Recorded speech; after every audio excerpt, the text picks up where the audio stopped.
महाराष्ट्र नवनिर्माण सेनेच्या वतीनं मनसे केसरी 2024 या जंगी कुस्त्याचं आयोजन मंगळवेढा येथील इंग्लिश स्कूल येथे करण्यात आलं होतं। या कुस्ती स्पर्धेचे उद्घाटन समारंभासाठी मनसेचे महाराष्ट्राचे युवा नेते अमित ठाकरे यांचे मंगळवेढा येथील दामाजी चौकामध्ये जोरदार स्वागत करण्यात आलं। यावेळी 10 जेसीबीच्या सहाय्याने फुलांची उधळण त्यांच्यावर करण्यात आली। हजारो कार्यकर्त्यांच्या साक्षीनं महाराष्ट्र नवनिर्माण सेनेचे पंढरपूर मंगळवेढा विधानसभेचे उमेदवार दिलीप धोत्रे यांनी दामाजी पंतांच्या साक्षीनं अमित ठाकरे यांचं स्वागत करत विधानसभेचं रणशिंग फुंकलंय। मनसे केसरी 2024 साठी महाराष्ट्र केसरी महेंद्र गायकवाड व छत्रसाल स्टेडियम दिल्लीचे आशिष हुड्डा यांच्यात ही लढत झाली।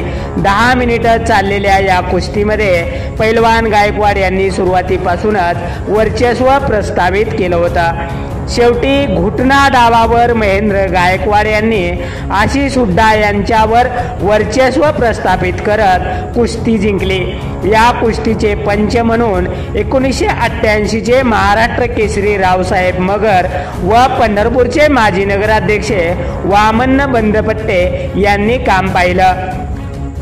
मनसे केसरी 2024 चे विजेते पैलवान महेंद्र गायकवाड यांना मानाची गदा व 5 लाख रुपये रोख रकमेचं पारितोषिक यावेळी मनसेचे नेते अमित ठाकरे, संयोजक दिलीप धोत्रे व उपस्थित मान्यवरांच्या हस्ते देण्यात आलं।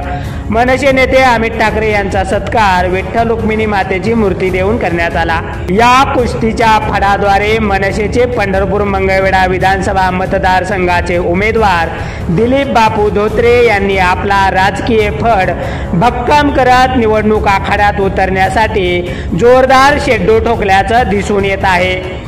दिलीप धोत्रे यांनी आपल्या पक्षातील युवा नेते अमित ठाकरे यांच्या समक्ष पंढरपूर आणि मंगुळ्यामध्ये जनमत आजमावत विधानसभा निवडणुकीचं रणशिंग फुंकले असल्याची जोरदार चर्चा पंढरपूर मंगळवेढा तालुक्यात चांगलीच रंगले।